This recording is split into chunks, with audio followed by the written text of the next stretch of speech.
The stars and millions around the world are in shock over the execution-style murder of designer Gianni Versace, shot to death at point-blank range on the steps of his Miami Beach villa. Shortly before 9 o'clock a.m. this morning today, a call was received of shots fired in front of 1116 Ocean Drive, the home of Gianni Versace.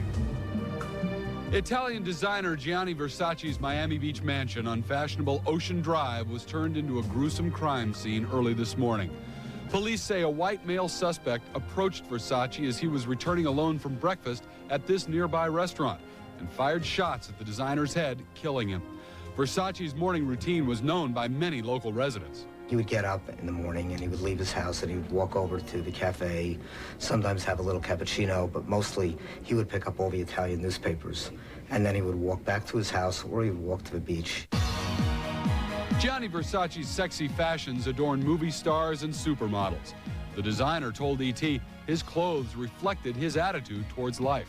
I am a dreamer, and always I try to reach freedom for women. After 20 years of my work, I think I got what I want.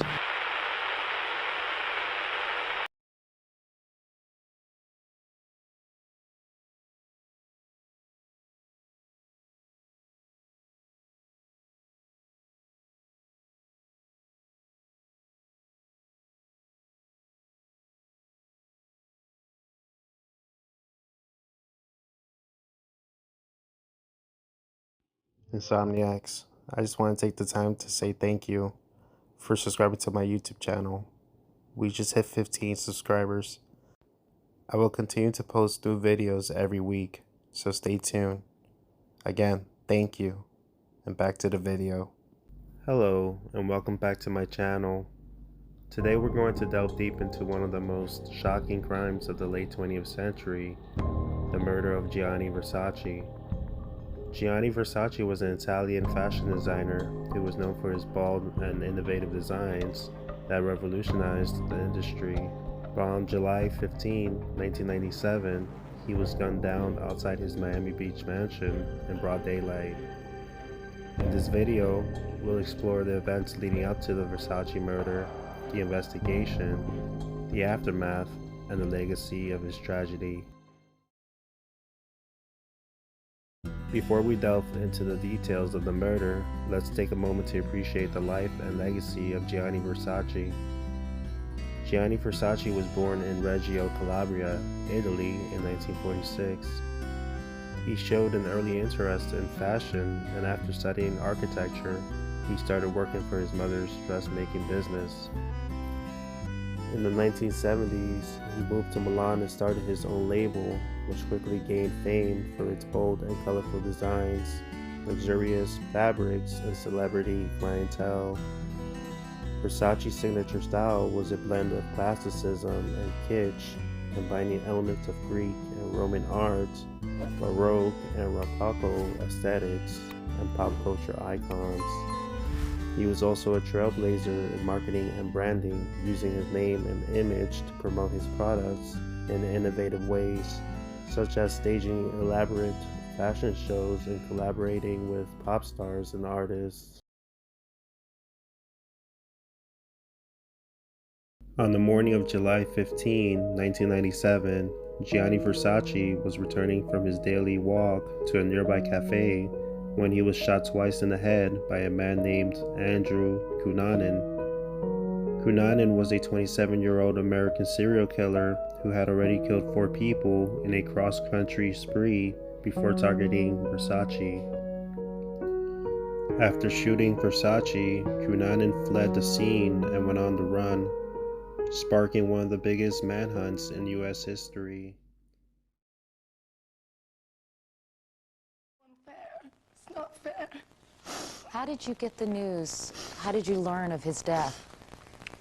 Yesterday I was driving to Rome to go to work for Gianni, and I was driving to Rome to meet Donatella and Santos and the whole team for rehearsal, and I got a phone call 10 minutes before I got to Rome, and I didn't believe it. So I got out the car and stopped the car, and then I got back in the car, and then someone called me and said it wasn't true, it was a mistake. And then when I got there and I saw Donatella, you know, so... You found out it was in fact true. Yeah. The murder sent shockwaves through the fashion world and the public consciousness as people struggled to understand why someone would kill such a beloved and influential figure. The investigation into the Versace murder was complicated by several factors, including Cunanan's elusive nature, the lack of a clear motive, and the high-profile nature of the victim. The police used CCTV footage and witness testimonies to track Cunanan's movement before and after the murder, and eventually traced him to a houseboat in Miami Beach. On July 23, 1997, after an 8-day standoff, the police found Cunanan dead from a self-inflicted gunshot wound to the head. He had killed himself before he could be apprehended, leaving many questions unanswered. The motive behind the Versace murder remains a mystery to this day. Some theories suggest that Cunanan had a personal vendetta against Versace, possibly fueled by a delusional belief that he had been snubbed by the fashion designer. Others suggest that Cunanan was seeking fame and recognition by targeting a high-profile victim, and that Versace was simply a means to an end. Whatever the motive, the murder left a profound impact on the fashion industry and the public consciousness, serving as a sobering reminder of the fragility of human life and the dangers of obsession and violence.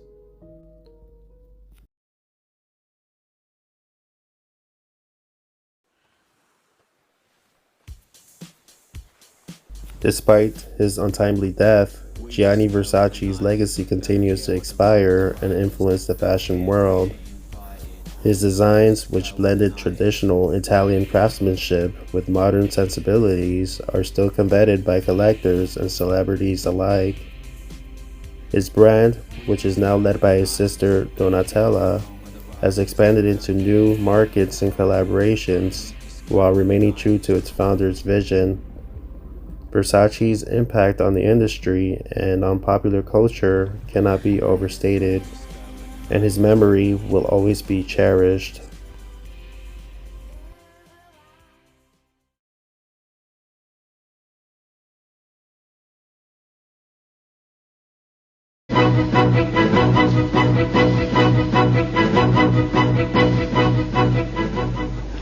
Hello, welcome back. These are pictures from Miami, where the fashion designer Gianni Versace has been shot dead outside his villa on the Ocean Drive. These are the scenes where police are now carrying out a huge operation to try to find out any clues that might still be around in the area.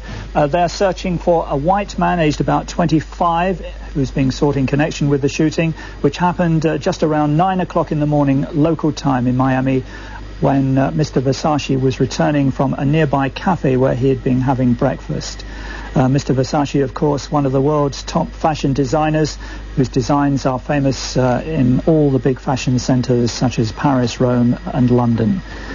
No indication yet why he was targeted, but nonetheless the police in Miami are saying that this was a deliberate drive-by shooting. And Mr. Versace, as we can see from the bloodstains there on the steps, was apparently killed as he tried to re-enter through the large metal gates to the villa. Well, joining us now on the phone from Miami is Martin Langfield, the Reuters bureau chief there. Martin, what more can you tell us about what has happened? Well, it appears that this was a single white male who approached Mr. Versace. As you say, as he was about to enter the gates, he may have been having breakfast. He appeared to be returning, according to police, from a local restaurant on Ocean Drive, which is, of course, not only a tourist mecca, but the center of Miami nightlife and center of its burgeoning fashion industry. The police are telling us, Martin, that he was apparently a deliberate drive-by shooting. Would there be any reason why an Italian fashion designer would be targeted in such a way? Very hard to say. The drive-by notion, I'm not sure if that's confirmed. Our understanding was that somebody walked up to him, but it would appear to have been a deliberate attack. We have an unconfirmed report that he was shot in the head, and police are saying that he was certainly shot at close range. Motives for that, I guess it's very early to say, and police at this moment are trying to find their suspect. They have a description, but they don't appear to have a motive right now. Can you give us any indication as to how long Mr. Versace had lived in this area? Because this was a pretty large and expensive villa. It was. It's by far the most spectacular dwelling on Ocean Drive, which itself is a very spectacular array of Art Deco hotels. Mr. Versace was, of course, an international figure and something of a globetrotter. He was not always in residence, but when he was in residence, it was the center of quite a lot of social activity, as one could imagine. The man of his stature moving in the world, he did. And again, this is one of the fashion centers of the world here in Miami Beach. Murder such as this is not an uncommon factor in life in Miami, is it? There are a great deal of shootings in Miami, as you know, some which receive a lot of attention, involving tourists, visitors who get lost. The city government has put up little orange suns all over the safe routes, so the safe parts of the city, but it's very easy to take a wrong turn and find yourself in a situation or in an area where you would rather not be. Only yesterday, but there was an apparently drug-related shooting of 4 people on Miami River, on a boat on Miami River, and there's rarely a day goes by without a shooting of some kind being reported. Miami Beach has grown enormously and really come out of the doldrums in the last 15 years or so, partly because of the renaissance brought about by the fashion industry, and it's suddenly becoming a very hip and cool place to be. But even on Miami Beach, there are reports from time to time of Miami gangs shooting out, having turf wars and so forth. We just don't know if this is what is involved in Mr. Versace's slaying.